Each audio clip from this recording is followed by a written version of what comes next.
मेरे चाचा अक्सर मुझे घूरते हुए देखते थे और उनकी इस तरह की नज़रों ने मुझे अंदर तक हिलाकर रख दिया था। चाचा जी के घर में ऊपर वाले फ्लोर पर एक विशेष कमरा था। मैं उनसे कहती कि मैं उस कमरे की सफाई कर दूं, लेकिन वे हमेशा उस कमरे में जाने से सख्ती से मना कर देते थे। मेरी नज़र बार बार उसी कमरे की तरफ जाती थी और मैं जानना चाहती थी कि आखिर उस कमरे में ऐसा क्या है। एक दिन जब मैं किसी तरह उस कमरे में पहुंची, तो चाचा मुझे उसी कमरे में लेटाकर पूरी रात नमस्कार दोस्तों, आप सभी का स्वागत है हमारे यूट्यूब चैनल अनीता हिंदी कहानियाँ में। आज हम एक नई कहानी शुरू करने वाले हैं। यदि आप हमारे चैनल पर नए हैं तो कृपया चैनल को सब्सक्राइब करें और बेल आइकन दबाएं ताकि मैं भविष्य में भी आपको ऐसी और अच्छी कहानियां सुना सकूं। तो चलिए कहानी शुरू करते हैं। मेरा नाम प्रीति है। बचपन में ही मेरे माता पिता का देहांत हो गया था। उसके बाद हमारे पड़ोस में रहने वाले चाचा ने मुझे अपने घर में रख लिया, क्योंकि अब इस दुनिया में मेरा कोई नहीं था। उन्होंने मुझे अपनी बेटी की तरह पाला पोसा। जब मैं बड़ी हुई तो मैं उनके हर काम में मदद करने लगी। उनका घर बहुत बड़ा और सुंदर था, लेकिन उस घर में वे अकेले ही रहते थे। मैंने कभी उनसे यह पूछने की हिम्मत नहीं की कि उनके परिवार के बाकी लोग कहाँ हैं। उन्होंने मुझ पर बहुत बड़ा एहसान किया था और वे हमेशा मेरा ख्याल रखते थे। मुझे कपड़े और पैसे भी देते थे, हर तरह से मेरी मदद करते थे। इस घर में मेरे अलावा 2 नौकर और भी थे। यहाँ इतनी सुविधाएं थी कि मुझे किसी चीज की कमी महसूस नहीं होती थी। इस बड़े घर में एक स्टोर रूम था, जहाँ किसी को भी जाने की अनुमति नहीं थी। चाचा जी ने मुझसे विशेष रूप से कह रखा था कि मैं उस कमरे के पास भी न जाऊं। वह स्टोर रूम घर की ऊपरी मंजिल पर था। मैं हमेशा सोचती रहती थी कि आखिर उस कमरे में ऐसा क्या है जो चाचा जी ने मुझे वहां जाने से मना कर दिया है। उन्होंने तो मुझे ऊपर वाले फ्लोर पर जाने से भी मना कर रखा था। एक बार मैंने उनसे ऊपर वाले फ्लोर की सफाई करने की अनुमति मांगी, तो उन्होंने कहा, ठीक है, तुम ऊपर की सफाई कर लो, लेकिन स्टोर रूम की तरफ मत जाना। मुझे उनसे यह पूछने की हिम्मत नहीं हुई कि वे मुझे उस कमरे में जाने से क्यों मना कर रहे हैं। उन्होंने मुझ पर इतना बड़ा एहसान किया था कि मैं उनसे कुछ पूछने की हिम्मत नहीं कर पाती थी। मुझे यह भी पता था कि चाचा जी मुझ पर बहुत भरोसा करते हैं और मैं उनका भरोसा तोड़ना नहीं चाहती थी। इस घर में मुझे किसी भी चीज की कोई परेशानी नहीं थी और मैं यहाँ अपनी मर्जी से खा पी रही थी और हर काम कर रही थी। मैंने कई बार चाचा जी को ऊपर वाले फ्लोर से आते देखा था। शायद वे उसी कमरे से आते थे। कुछ दिन बाद चाचा जी को शहर से बाहर किसी काम के लिए जाना पड़ा। उन्होंने मुझे अपने पास बुलाया और पूरे घर की चाबियां सौंप दी। तुम्हें पूरे घर का अच्छे से ध्यान रखना है और खासकर मुझसे कहा गया कि ऊपर वाले फ्लोर पर कभी भी सफाई करने मत जाना। बचपन से ही वह मुझे देख रहे थे, इसलिए उन्हें मुझ पर पूरा भरोसा था। इसी वजह से उन्होंने पूरे घर की चाबियां मुझे सौंप दी थी। मैंने उन्हें आश्वस्त किया, आप चिंता न करें, मैं हर चीज का अच्छे से ध्यान रखूंगी। अब घर में मैं अकेली थी और मुझे हर चीज की पूरी आजादी थी। मैं अपनी मर्जी से कुछ भी कर सकती थी। घर में कहीं भी, किसी भी कमरे में जा सकती थी। चाचा जी के जाने के बाद मेरे मन में विचार आया कि आखिर ऊपर के स्टोर रूम में ऐसा क्या है जो खास तौर पर चाचा जी ने जाने से मना किया है। अब मेरे पास पूरे घर की चाबियां थी, जिनमें ऊपर के स्टोर की चाबी भी शामिल थी। मेरे दिल में बार बार यही ख्याल आ रहा था कि ऊपर जाकर देखूं कि उस कमरे में क्या है, लेकिन डर भी लग रहा था। अगर चाचा जी को पता चल गया कि मैं ऊपर वाले फ्लोर पर गई थी, तो वो मुझे घर से निकाल देंगे।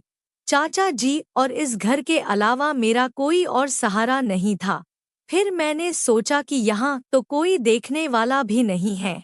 ड्राइवर चाचा जी के साथ चला गया था और वॉचमैन भी घर के अंदर नहीं आता था। हिम्मत जुटाकर मैं ऊपर फ्लोर पर जाने लगी। सीढ़ी पर चढ़ते हुए मैंने सोचा हो सकता है कि कमरे में चाचा जी की कुछ बचपन की यादें हों जिन्हें वे किसी के साथ साझा नहीं करना चाहते, या फिर उनका कोई कीमती सामान हो, इसलिए उन्होंने हमें वहां जाने से मना किया है। इन्हीं विचारों के साथ मैं स्टोर के सामने पहुंची और कुछ मिनट वहां खड़ी रही, सोचती रही। लेकिन स्टोर का दरवाजा खोलते हुए मुझे डर भी लग रहा था और इस डर की वजह से मुझे पसीना आ रहा था। अचानक मेरे मन में ख्याल आया कि मुझ पर इतना भरोसा किया गया है, इसी भरोसे के साथ सारे घर की चाबियां मुझे सौंपी गई हैं। मैं उनका भरोसा कैसे तोड़ सकती हूँ? अगर उन्हें मेरी इस हरकत का पता चल गया तो उन्हें कितनी तकलीफ होगी। वह तो मुझे घर से निकाल देंगे और इस घर के अलावा मेरे पास कोई और ठिकाना भी नहीं है। यह सोचकर मैं वापस नीचे उतर आई। चाचा जी को गए हुए 1 हफ्ता हो चुका था। उनके लौटने में अभी कुछ दिन बाकी थे, तो मैंने सोचा कि क्यों न ऊपर वाले फ्लोर की सफाई कर दूं। चाचा जी के वापस आने तक ऊपर बहुत धूल जम जाती और मैं यहाँ अकेली भी थी। चाचा जी होते तो वह सारा दिन मुझसे कुछ न कुछ हल्का फुल्का काम करवाते रहते थे। इसलिए मैंने सोचा कि ऊपर के फ्लोर की सफाई ही कर लूं। समय भी गुजर जाएगा और सफाई भी हो जाएगी। जब मैं ऊपर सफाई करने के लिए गई तो फिर से मेरे मन में ख्याल आया कि क्यों न स्टोर खोलकर देखूं। इस बार मैंने बिना देर किए एक चाबी स्टोर के ताले में डाली और उससे स्टोर का ताला खुल गया।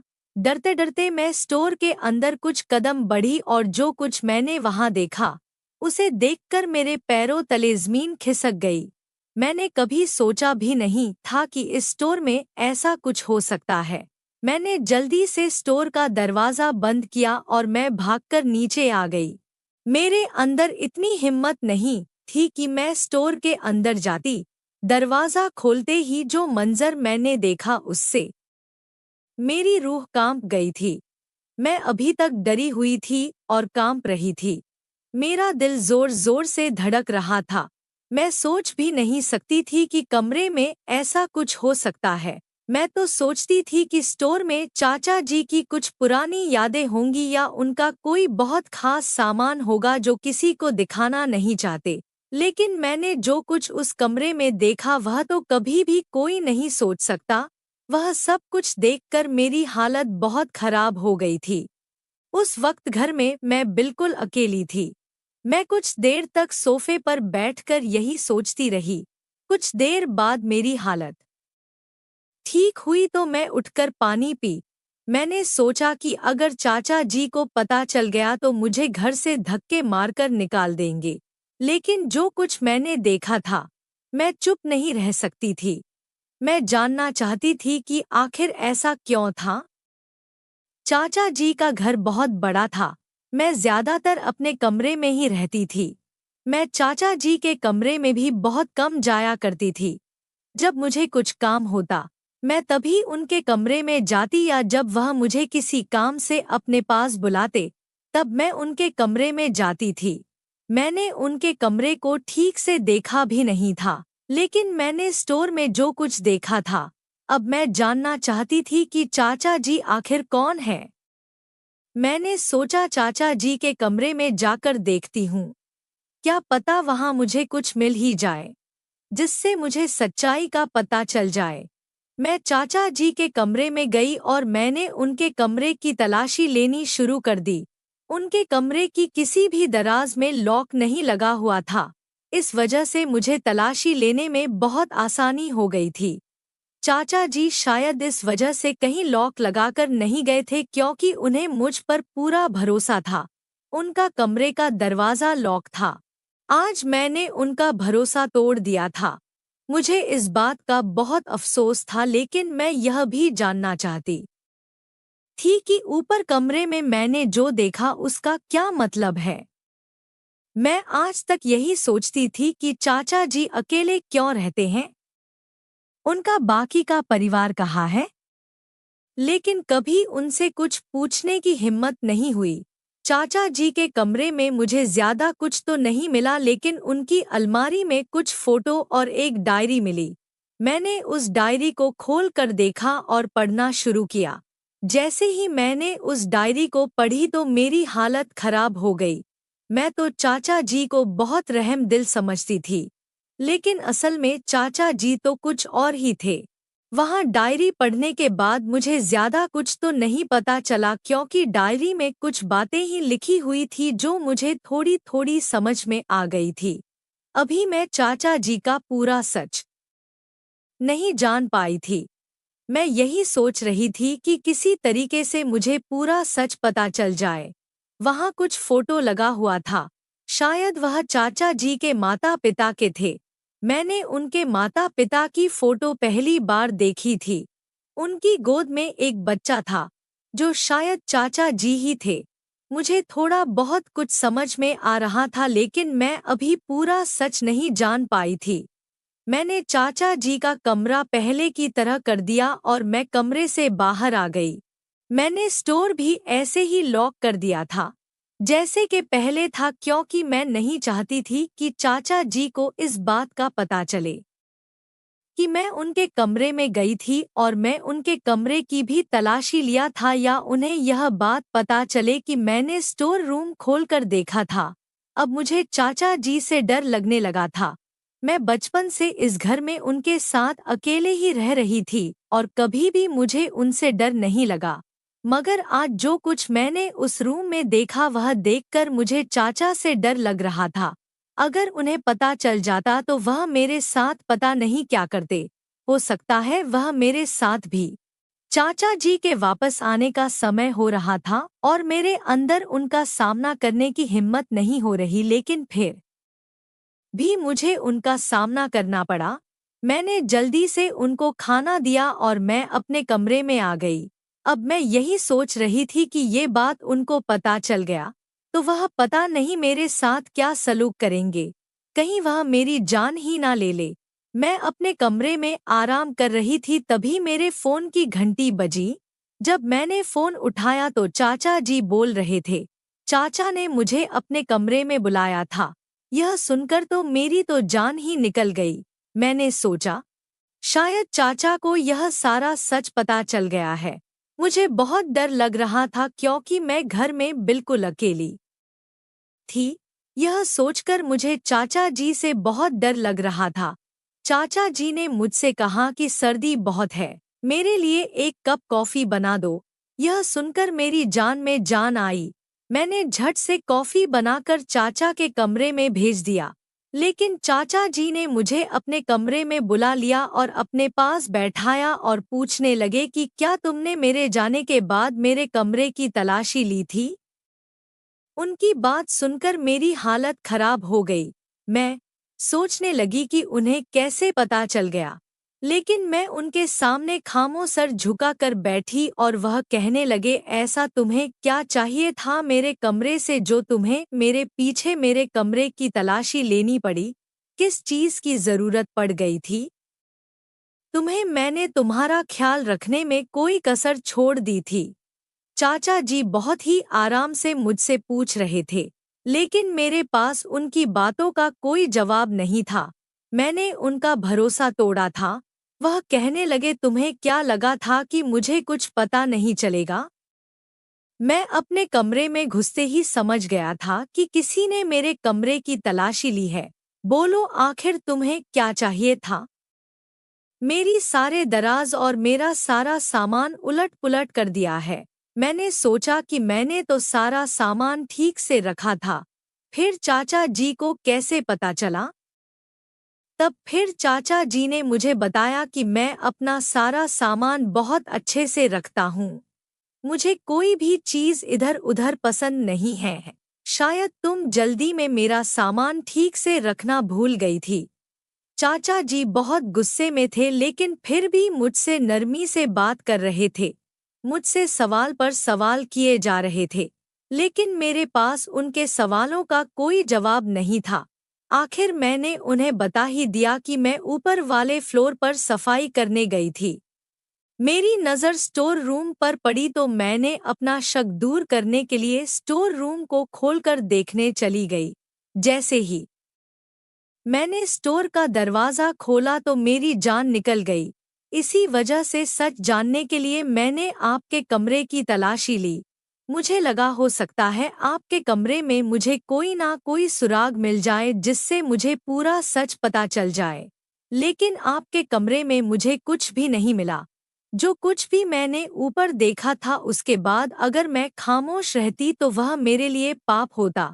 मुझे आपके कमरे में सिर्फ एक डायरी और कुछ फोटो मिले थे जिसे देखकर मैं सोच में पड़ गई।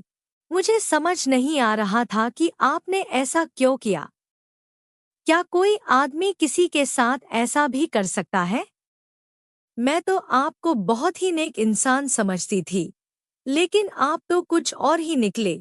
मैं कभी भी आपके बारे में ऐसा नहीं सोच सकती थी।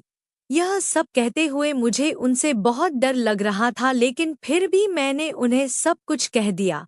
ज्यादा से ज्यादा वह मुझे इस घर से निकाल देते, लेकिन जो भी मैंने ऊपर देखा उस सब के बाद मैं खामोश नहीं रह सकती थी। मेरी बात सुनकर वह गुस्सा होने के बजाय मुस्कुराकर मुझे देखने लगे और मुझसे कहने लगे, जानकर खुशी हुई कि तुम्हें सही और गलत का फर्क मालूम है। तुम्हें पता है कि क्या सही है और क्या गलत है। अगर तुम्हें सच जानना था तो तुम मुझसे पूछ लेती। तुम्हें इस तरह से मेरे पीछे मेरे कमरे की तलाशी नहीं लेनी चाहिए थी। मैंने तुम पर भरोसा किया था और तुमने मेरे भरोसे को तोड़ दिया। तुम्हें सच ही तो जानना था ना, तो ठीक है, आज मैं तुम्हें सारा सच बताता हूँ। फिर तुम जान लोगी कि तुमने जो देखा वह सही था या फिर गलत। मैं सिर्फ 6 साल का था जब मेरे पिताजी का देहांत हो गया था। मेरे पड़ोस में एक आदमी रहते थे जो पिताजी के देहांत के बाद मेरा बहुत ख्याल रखते थे। उन्होंने मेरी माँ से शादी करने के लिए कहा। मेरी माँ ने उनसे शादी के लिए यह सोचकर हाँ कर दी क्योंकि वह मेरा बहुत ज्यादा ख्याल रखते थे। मुझे कभी पिता की कमी महसूस नहीं होने देंगे और मेरी माँ का कारोबार भी बहुत बड़ा था, इसलिए वह सभी अच्छे से संभाल लेंगे। क्योंकि अकेली माँ से इतना बड़ा कारोबार नहीं संभालना जा रहा था और मैं भी उस वक्त बहुत छोटा था। शादी के बाद भी मेरे दूसरे पिता मेरा बहुत ख्याल रखते थे। वह मुझे स्कूल छोड़कर आते और स्कूल से वापस भी लेने जाते थे।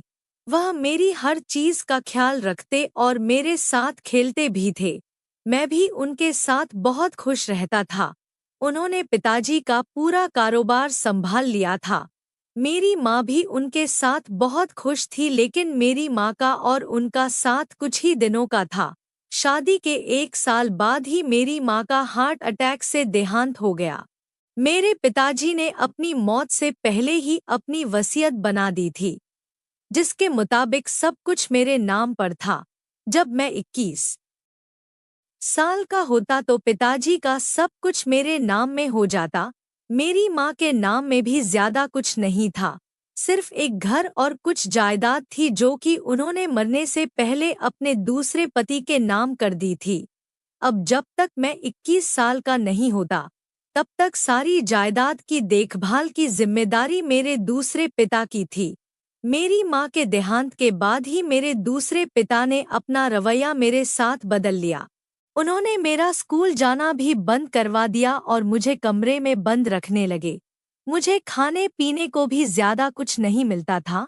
जब मेरी मरने जैसी हालत हो जाती तब मुझे थोड़ा सा पानी और थोड़ा बहुत खाना दे दिया करते थे। सारा सारा दिन मेरे पिताजी घर में अय्याशी करते रहते थे। उन्होंने सारे वफादार नौकरों को भी घर से निकाल दिया था और अपने जैसे ही पैसों के लालची आदमियों को घर में काम पर रख लिया था। उन्हीं के कहने पर वह सब कुछ करते थे। जब मैं कमरे से बाहर निकलने की कोशिश करता तो मेरे सौतेले पिता और उनके नौकर मुझे मारने लगते थे। वह रोजाना अपने दोस्तों को घर पर लाते और पार्टियां करते और मेरे पिता के पैसे उड़ाते थे। उन्होंने ऑफिस जाना भी बंद कर दिया था। एक दिन जब मैंने कमरे से भागने की कोशिश की तो मेरे पिता के एक नौकर ने मुझे देख लिया और उसने मेरे पिता को बता दिया। उसके बाद तो वह आदमी मुझ पर और भी ज्यादा जुल्म करने लगा। मुझे सिर्फ कमरे में ही नहीं बंद किया बल्कि मुझे रस्सियों से बांध दिया। अब तो मुझ पर और ज्यादा जुल्म होने लगा था। एक दिन मेरे पिता ने मुझे बताया कि मेरी माँ अपनी मौत नहीं मरी है, बल्कि उन्होंने ही उसे मारा है। उन्होंने मेरी माँ को कोई ऐसी दवाई दी थी जिसकी वजह से उन्हें हार्ट अटैक हो गया था और वह मुझे छोड़कर चली गई। मेरे सौतेले पिता ने मुझे बताया कि उसने यह सब कुछ मेरे पिता की जायदाद पाने के लिए किया था। वह मेरा ख्याल इसीलिए रखता था ताकि मेरी माँ उससे शादी कर ले और बाद में उसे और मुझे मारकर सारी जायदाद हासिल कर ले। लेकिन मेरी माँ के मरने के बाद पता चला कि सारी जायदाद मेरे नाम पर है। वह तो मुझे भी मारना चाहता था, लेकिन 21 साल से पहले अगर वह मुझे मार देता या मुझे कुछ हो जाता तो सारी जायदाद ट्रस्ट को चली जाती। उसके हाथ कुछ भी नहीं लगता, इसलिए उसने मुझे अभी तक जिंदा रखा था। लेकिन इस तरह से जिंदा रहना मौत से भी बदतर था। वह भी चाहता था कि मैं पागल हो जाऊं, क्योंकि इस हालत में सारी जायदाद सिर्फ उसके हाथ लगती। अब तो उसके जुल्म की वजह से मेरे दिमाग में भी काम करना बंद कर दिया था। शायद मैं पागल ही हो जाता और अगर बच जाता तो 15 साल के बाद जबरदस्ती सारे पेपर पर मुझसे साइन करवाकर मेरा मर्डर कर देता। मेरी हालत बहुत ज्यादा खराब हो चुकी थी। मैं घर के सारे नौकरों से और अपने पिता के दोस्तों से हाथ जोड़कर विनती करता कि मुझे यहाँ से जाने दे, लेकिन कोई भी मेरी बात नहीं सुनता। उल्टा मेरा मजाक उड़ाते थे और मुझे पागल कहकर चिढ़ाते थे। कुछ सालों तक तो मैं ऐसे ही एक कमरे में बंद रहा। मुझे सिर्फ इतना ही खाने पीने को दिया जाता था जिससे कि मैं जिंदा रह सकूं। एक बार एक नौकर जब मेरे पास खाना लेकर आया तो उसने मुझसे पूछा कि तुम कौन हो और यहाँ पर ऐसे कैसे रह रहे हो। मैंने उससे पूछा कि तुम कौन हो। मैंने तुम ही यहाँ पर पहली बार इस घर में देखा है। उसने मुझे बताया कि वह नया नया नौकरी पर आया है। फिर मैंने उसे अपनी सारी कहानी बता दिया जिसे सुनकर उसे बहुत अफसोस हुआ। उसने मुझसे कहा कि तुम फिक्र मत करो, मैं तुम्हारी जरूर मदद करूँगा। कोई आदमी अपने छोटे बच्चे पर इतना जुल्म कैसे कर सकता है, वह भी सिर्फ जायदाद के लिए। तुमने इतना कुछ बर्दाश्त किया है, भगवान तुम्हारे साथ जरूर कुछ अच्छा करेगा। एक दिन जब मेरे सौतेले पिता शहर से बाहर गए हुए थे तो उस नौकर की मदद से मैं घर से भागने में कामयाब हो गया। उसके बाद वह मुझे अपने गांव लेकर चला गया। उसने मुझे अपने साथ ही रखा। जब मैं 21 साल का हो गया तो मैं अपने पिता के वकील के पास चला गया। वह मेरे पिताजी के दोस्त थे, इसलिए मुझे देखकर वह दौरान पहचान गए और खुश हो गए। उन्होंने मुझसे पूछा कि मैं जिंदा कैसे हूँ। मैंने उन्हें सारी बात बताई तो उन्होंने जायदाद मुझे वापस कराने में मेरी मदद की। जब मेरे सौतेले पिता को पता चला तो उसने सबके सामने हाथ जोड़कर मुझसे माफी मांगने का ड्रामा किया। मैंने उसको सबके सामने माफ कर दिया और मैं उस आदमी के साथ अपने घर वापस आ गया। लेकिन मेरे दिल में उसके लिए नफरत खत्म नहीं हुई थी। मैं चाहता था कि उसे अपने किए की सजा मिले, लेकिन मेरे पास उसके पापों का कोई सबूत नहीं था।